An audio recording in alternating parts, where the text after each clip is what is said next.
Hello everyone, welcome back to my channel Sky Point Academy. Guys, आज मैं current affairs के एक important set of questions लेकर आई हूँ जो कि सभी एग्जाम्स के लिए इक्वली इम्पॉर्टेंट है। वो आपके वन डे एग्जाम्स हो या फिर कमीशन की एग्जाम्स हो, ये सभी एग्जाम्स के लिए इक्वली इम्पॉर्टेंट है। तो मैं आगे बढ़ूँ उसके पहले मैं एक हम्बल रिक्वेस्ट करूँगी कि प्लीज़ मेरे चैनल को आप सब लाइक शेयर एंड सब्सक्राइब करें। जिन्होंने किया है उनके लिए बहुत बहुत बहुत बहुत thank you.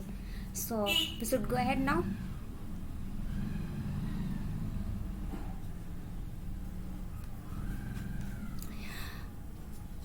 The first question is, किस संस्था ने भारत में तरल nano di ammonia phosphate DAP launch किया है? इफ्को। सेकंड क्वेश्चन, समाचारों में रहा रैपिड सपोर्ट फोर्स किस देश का अर्धसैनिक समूह है? Sudan. Next, protect hornbills project में कौन सी जनजाति प्रमुख भूमिका निभा रही है? न्यासी जनजाति। नेक्स्ट, किस वर्ष से IFRS 17 वित्तीय रिपोर्टिंग मानक प्रभावी हुआ? 2023। नेक्स्ट, संयुक्त अरब अमीरात ने किस देश के साथ एक व्यापक आर्थिक साझेदारी समझौते CEPA की शर्तों को अंतिम रूप दिया है? कंबोडिया। नेक्स्ट, हाल ही में किस राज्य सचिवालय का उद्घाटन डॉक्टर BR अम्बेडकर के नाम पर किया गया है? तेलंगाना। ओके, सो गाइज, ऐसे जो पॉइंट वाइज जो मैं क्वेश्चंस देती हूँ वो इसलिए देती हूँ ताकि आप क्वेश्चंस पहले सुनो, तो आप एक बार पहले खुद से रिमाइंड करने की कोशिश करो कि आप जानते हो कि नहीं, उसके आंसर्स आपको पता है कि नहीं पता है फिर आप आंसर देखो। या come to the next questions. हाँ, इस वाले सेट में ना मैंने नोट भी दे रखा है, एक डिटेल्ड नोट भी मुझे ऐसा लगा कि देनी चाहिए ताकि आपको टॉपिक के बारे में कुछ जानकारी भी मिले, कुछ एक्स्ट्रा जानकारी भी मिले, तो इसलिए मैं नोट भी साथ में आपको दे दिया है, तो आप इसे ज़रूर देखें। रिवार्ड प्रोग्राम को भारत में किस संस्थान द्वारा सहायता प्रदान की जाती है? आंसर इज विश्व बैंक। ओके, तो इसका ये कि रिवार्ड का पहले तो फुल फॉर्म हम लोग देखते हैं कि रिवार्ड का फुल फॉर्म होता क्या है।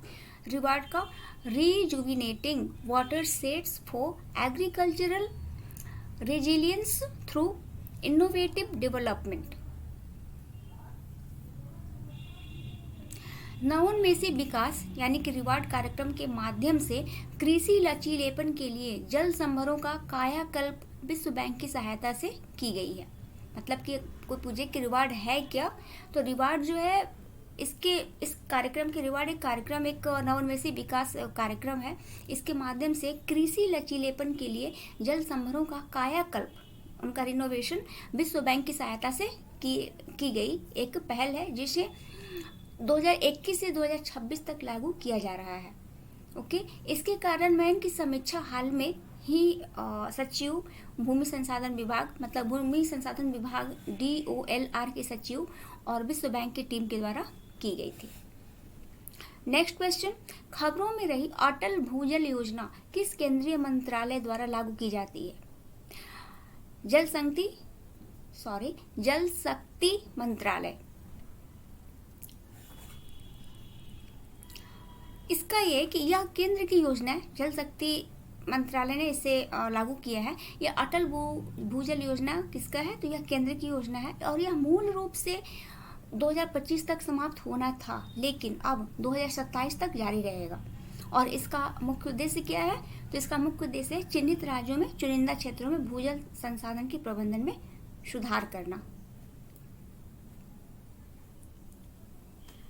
क्वेश्चन क्वेश्चन, किस केंद्रीय मंत्रालय ने राष्ट्रीय चिकित्सा उपकरण नीति 2023 का अनावरण किया? स्वास्थ्य और परिवार कल्याण मंत्रालय। स्वास्थ्य और परिवार कल्याण मंत्रालय ने किया है। इसका ये है कि हाल ही में भारत के केंद्रीय स्वास्थ्य मंत्री मनसुख मंडाविया, भारत के जो केंद्रीय स्वास्थ्य मंत्री कौन है? मनसुख मंडाविया के द्वारा राष्ट्रीय चिकित्सा उपकरण नीति 2023 का अनावरण किया गया है। नेक्स्ट क्वेश्चन, NTCA द्वारा गठित चीता परियोजना संचालन समिति के अध्यक्ष के रूप में किसे नियुक्त किया गया? राजेश बंसल। NTCA द्वारा गठित चीता परियोजना संचालन समिति के अध्यक्ष के रूप में किसे नियुक्त किया गया है? तो राजेश बंसल को। इसमें इसका इम्पोर्टेंट पॉइंट है कि राष्ट्रीय बाघ संरक्षण प्राधिकरण, NTCA का जो फुल फॉर्म क्या होता है? तो राष्ट्रीय बाघ संरक्षण प्राधिकरण ने 11 सदस्यीय चीता परियोजना संचालन समिति का गठन किया है। पर्यावरण, वन और जलवायु परिवर्तन मंत्रालय ने एक बयान में कहा कि ग्लोबल टाइगर फोरम के महासचिव राजेश बंसल को इसका अध्यक्ष नियुक्त किया गया है। क्वेश्चन, किस संस्था ने स्टोन क्रशिंग इकाइयों के लिए पर्यावरण दिशा निर्देश जारी किए? CPCB का फुल फॉर्म केंद्रीय प्रदूषण नियंत्रण board. Okay, central pollution control board ने हाल ही में स्टोन क्रशिंग इकाइयों के लिए पर्यावरण दिशा निर्देश जारी किए।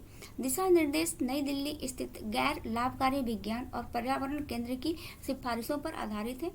CPCB पर्यावरण, वन और जलवायु परिवर्तन मंत्रालय के एक वैधानिक संगठन है।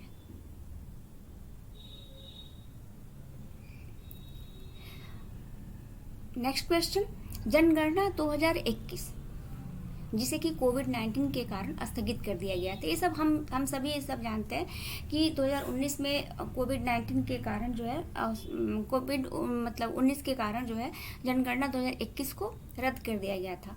तो क्वेश्चन है कि जनगणना 2021 जिसे कि कोविड-19 के कारण स्थगित कर दिया गया था, इसमें कितने धर्मों के विकल्प शामिल हैं? तो 6 धर्म के विकल्प शामिल हैं। हम आगे देख लेते हैं इसका। जनगणना 2021 जिसे कोविड-19 के कारण स्थगित कर दिया गया था। Okay, first point. सेकंड है कि जनगणना 2021 जिसे 2 चरणों में आयोजित किया जाना था, इसको 2 चरणों में आयोजित किया जाना था, को अनिश्चितकाल के लिए स्थगित कर दिया गया है। और केंद्र सरकार ने शुरू में देरी के लिए कोविड-19 महामारी को जिम्मेदारी ठहराया था। लेकिन अभी क्या है, अभी का स्थिति ये है कि इसको जो है अभी अनिश्चितकाल के लिए स्थगित कर दिया गया है। So come to the next question. Bharat किस आयात शुल्क पर WTO विवाद पैनल में गया है? सूचना और संचार प्रौद्योगिकी, मतलब ICT। तो भारत किस आयात शुल्क पर WTO विवाद पैनल में गया है? सूचना और संचार प्रौद्योगिकी, ICT। WTO की सर्वोच्च विवाद समाधान संस्था, WTO की सर्वोच्च विवाद समाधान संस्था अपीलीय निकाय न्यायाधीशों की नियुक्ति पर अमेरिका की रुकावट के कारण लगभग 2 वर्षों से कार्य नहीं कर रही है। तो मतलब क्वेश्चन मेन ये है कि भारत किस आयात शुल्क पर WTO विवाद पैनल में गया है? तो उसका है कि ICT यानी कि सूचना और संचार प्रौद्योगिकी। नेक्स्ट क्वेश्चन, किस देश ने सेनझोउ 16 मिशन लॉन्च किया है? किस देश ने सेनझोउ 16 मिशन लॉन्च किया है? चाइना ने किया है। इसका इम्पोर्टेंट पॉइंट ये है कि चाइना ने हाल ही में सेनझोउ 16 मिशन लॉन्च किया है। इस मिशन के हिस्से के रूप में 3 अंतरिक्ष यात्रियों ने उत्तर पश्चिम चीन में गोबी मरुस्थल में जियोकान सैटेलाइट लॉन्च सेंटर से लॉन्ग मार्च 2F रॉकेट्स के ऊपर से उड़ान भरी। ओके, एंड नेक्स्ट पॉइंट, सेनझोउ 16 अंतरिक्ष यान में सवार अंतरिक्ष यात्री कब तक? अगले 5 महीनों तक तियांगोंग अंतरिक्ष स्टेशन में रहेंगे। मतलब जो चाइना का जो अंतरिक्ष स्टेशन है उसका क्या नाम है? तियांगोंग अंतरिक्ष स्टेशन। ओके, एंड वो कितने यात्री वहाँ पे जाएंगे, रहेंगे? 5 महीनों तक रहेंगे। और यात्री कितने रहेंगे? तो जितने भी उनके अंतरिक्ष में मतलब यात्री है वे सभी 5 महीनों तक तियांगोंग अंतरिक्ष स्टेशन में रहेंगे।